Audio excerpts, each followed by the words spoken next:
మరి ఇప్పుడు నేను అడిగిన చాలా మంది, సార్ జాబ్ చేస్తున్నా టైం దొరకలేదు అని, బిజీగా ఉన్నా టైం దొరకలేదు అంటున్నా. బిజీగా ఉన్నా అని చెప్తున్నాను. ఎప్పటిదాకా బిజీగా ఉంటావు? ఎవ్రీ డే బిజీగా ఉంటావు సార్. ఎందుకు సార్ 4 రోజులు లీవ్ పెట్టొచ్చు? జీతం ఇయ్యారు సార్. 4 రోజులు లీవ్ పెడితేనే జీతం ఇయ్యరు. ఒక్క నెల జీతం రాకపోతే ఈ పరిస్థితి ఏంది సార్? చాలా క్రెడిట్స్ ఉంటాయి సార్, ఆగిపోతుంది. 2 నెలలు రాకపోతే ఘోరం సార్, భయంకరం. 4 నెలలు రాకపోతే ఓయమ్మా నువ్వు చచ్చిపోతే నేను మొక్క మీద అడుగుతున్నా, అనొద్దేమో మాట కానీ నేను అడుగుతున్నా, నువ్వు చస్తే రేపు what is the position of your family and your wife your children అనుకున్నావు ఎప్పుడన్నా? నేను అనుకున్నా. నేను చాలా మంది వింటారు ఆ మాట అంటే, కానీ నేను అనుకున్నామా రేపు పొద్దున నేను లేకపోతే 24 లక్షల అప్పు నా భార్య తెలుసా, ఏం పీక చేసుకున్నావరా నన్ను అంటారు చచ్చిపోయింది. అర్థమైంది సార్? దట్ ఈస్ వాట్ ఈ బిజినెస్ యొక్క పవర్. నేను జస్ట్ మిమ్మల్ని ఎమోషనలైజ్ చేయడానికి చెప్పండి. థింక్, ఒకసారి ఆలోచించు. బండి మీద కూర్చొని హ్యాండిల్ పట్టుకున్నాడు, నేను కింద పడితే అని అనుకుంటే హెల్మెట్ పెట్టుకొని జాగ్రత్తగా ఉంది.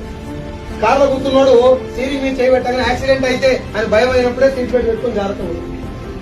ఫ్యామిలీ రిక్వైర్మెంట్స్ ఉన్నాడు, బాధ్యతతో ఉన్నాడు, బార్లో కూర్చొని టైం పాస్ చేయడు. రేపు పొద్దుగాల రేపు ఈ సెకండ్ నేను భూమి మీద లేకపోతే what is the position of my parents and my family అనుకున్నాడు. నడుము బిగించి పని సెట్ అయిందా పని.